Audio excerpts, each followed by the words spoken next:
Assalamualaikum warahmatullahi wabarakatuh. Perkenalkan, nama saya Nabila Agis Nur Hidayah dari Program Studi Pendidikan Biologi kelas B angkatan 2024 dengan NIM 2405016043. Di sini saya akan menjelaskan apa itu ejaan. Ada 5 materi. Yang pertama, hakikat ejaan, 2 sistem ejaan, 3 fungsi ejaan, 4 sejarah ejaan, 5 perbedaan EYD dan EBI. Yang pertama ada hakikat ejaan. Ejaan merupakan suatu aturan yang mengatur suatu tulisan baik dalam penggunaan huruf, tanda baca, penulisan kosakata, dan bentukan kata, penulisan unsur serapan, afiksasi, dan kosakata asing. Yang kedua ada sistem ejaan. Ditetapkan mengenai perlambangan suatu fonem, lambang tersebut disebut dengan huruf. Selain itu, ejaan juga mengenai 1. Ketetapan mengenai morfologi seperti kata dasar, kata ulang, kata majemuk, kata berimbuhan, dan partikel-partikel. 2.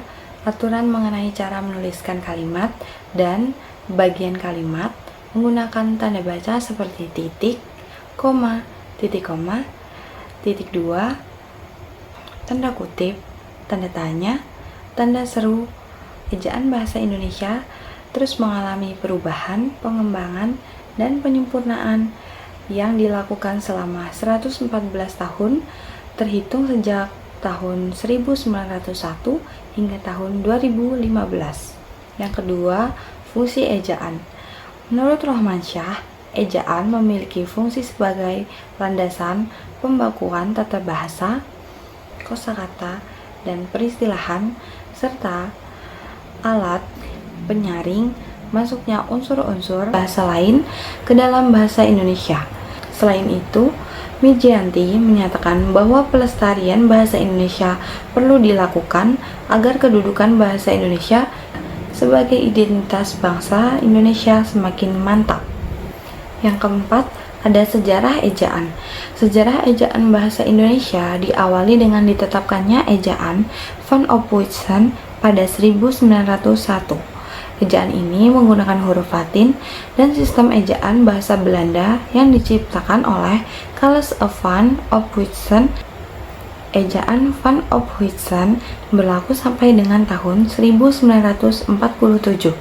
Ejaan Republik berlaku sejak tanggal 17 Maret 1947.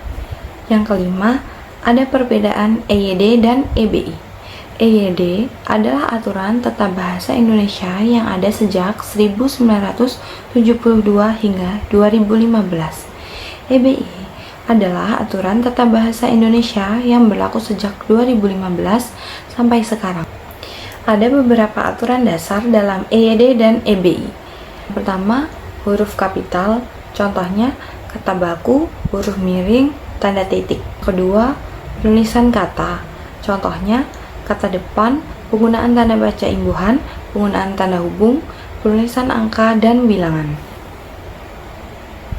Kesimpulannya, ejaan bahasa Indonesia juga menetapkan aturan tentang pemisahan dan penggabungan kata seperti penggunaan tanda hubung pada kata yang terdiri dari gabungan beberapa unsur, contohnya ke strip Indonesiaan. Dengan memahami dan mengaplikasikan ejaan yang benar, kita dapat meningkatkan kualitas komunikasi dan turut serta melestarikan bahasa Indonesia dengan baik. Itu saja dari saya. Wassalamualaikum warahmatullahi wabarakatuh.